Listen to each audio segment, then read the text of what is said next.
teams coming with a big rush to the front. A moment ago, it was Bora Hansgrohe. They've been washed away a little bit now. Ineos coming through. DSM have followed them up. Trek Segafredo, the next team behind them on the top of the picture. On the lower side, Soudal Quickstep with Remco Evenepoel. They've never been far from the front. In fact, Evenepoel riding in third wheel. Sean, it's all of the GC teams at the front at the moment. Yes, it is.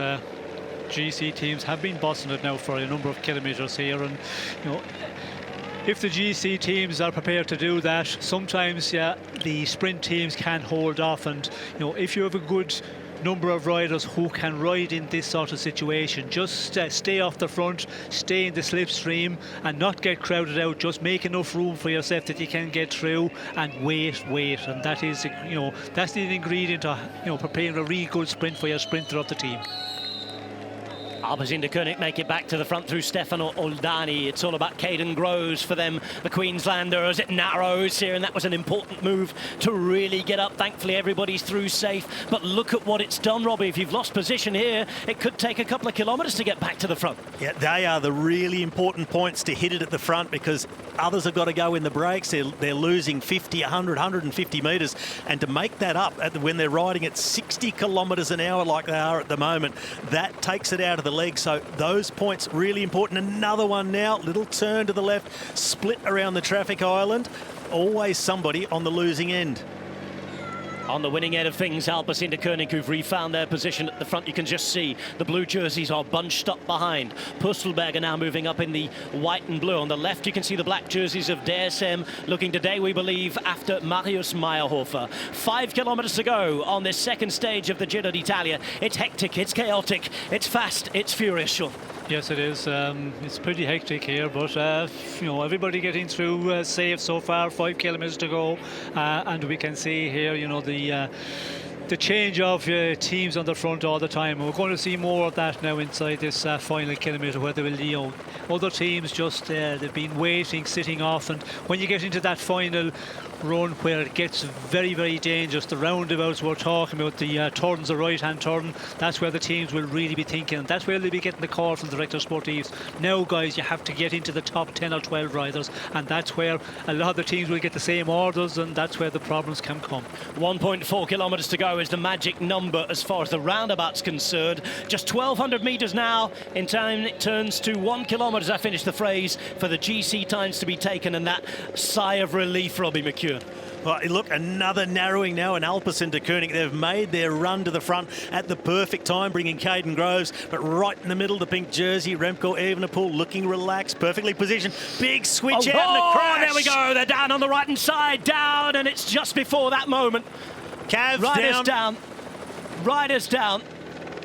Cavendish, one of the riders, taken out, so it won't be today for the British champion taken out. You saw that big switch as we look at the screen. It went out to the left of screen. Oh, and there's a carnage. lot of riders held back here. There's going to be huge time losses in the general classification as well. Rider down from Movistar. There's a Trek Segafredo rider down. Sean, this is it again on the right-hand side. We saw a bit of bunch. We saw a bit of move. A couple of DSM riders hitting the deck. Mark Cavendish is involved on the right-hand side as well, says Robbie. There he is. Oh, no, and look, a whole host of riders caught up before that 3 kilometre to go, Mark. Yes, you could see there, there's the bumping, and, you know, I think belting of shoulders, and rider get pushed and then touch the wheel, and, you know, down they go. Evenepoel safe, Roglic safe, Robbie McEwen. Well, when you saw the big switch, there's a rider in the middle who just made a little move out, and a big reaction then came from Affini.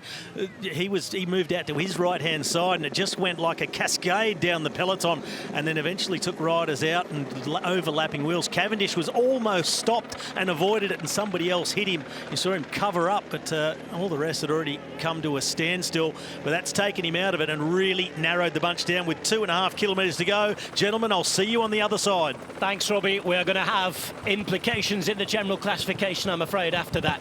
At the front, you can see Brandon McNulty moving up, so you can quite clearly see that Almeida's safe. Remco Evenepoel at the back here. We know that Roglic is involved in this group as well, nice and safe as well.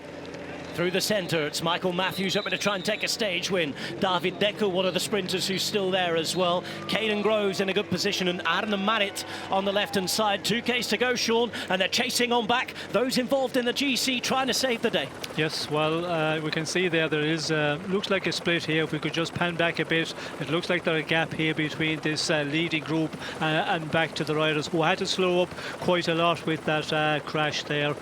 Is there a gap? Maybe not, but it's definitely stretched out a lot back further than the peloton. EF Education Easy Post, one of the teams affected, I think, in terms of general classification time loss there.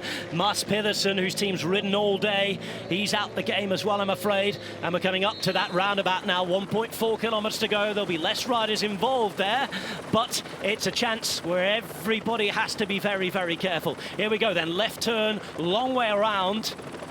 Real slow up of speed and then an acceleration out of this, and it's such a small group here. There are going to be implications in terms of the GC. We'll deal with that afterwards. Right-hand turn going to come up for the final 750 metres to the line in just a minute's time. And there's an opportunity now, and Sean, there's a lot of open road before those coming back. We go to 1 kilometre to go. Yes, a lot of road there, and there's going to be a big time loss here for some of the riders held up further back. The GC men will wait until later to see there, but we can see here, you know, the team that has been riding on the front, Albacin, they are still very much up there, but there's a lot of sprinters. Ackerman was also there, I could see him. So yeah, this is the final 800 metres now, and this is the long run in here. If you take it up too early, well then, you know, that can be a difficult one to hold on all the way to the line. Here we go then, inside the final 600 metres. There's another big group trying to get back and limit the losses in the time gap. But in terms of the stage win, it's Alpecin Koenig who are into the final 400 metres now. Ramon Sinkeldam is on the front on the left-hand side as we look at it. You can see through the centre that Michael Matthews is getting ready to go. Simone Consonni is there in the white and the red, but it's Groves who's ready to fire now. Through the centre, Gavidia goes on his own. Gavidia hits the front. There he is in the blue with the white helmet. Ackerman, the former German champion, on the right-hand side, and the white trying to get around him. It's Milan through the centre. There's Groves on the left-hand side. Decker's hitting the front as well, but Milan's keeping it. Milan's going all the way, and Jonathan Milan is the winner of stage 2 for Bahrain victorious. Just like the one in the Saudi Tour. He hit the front, and they couldn't budge him. That is a sensational result after a shocking final few kilometres. The big-name sprinters in the world were going at it. They pressed lift-off, they accelerated, but they couldn't come round big Jonathan Milan. And from all of that strength to the track, he's now proving himself a real star on the road.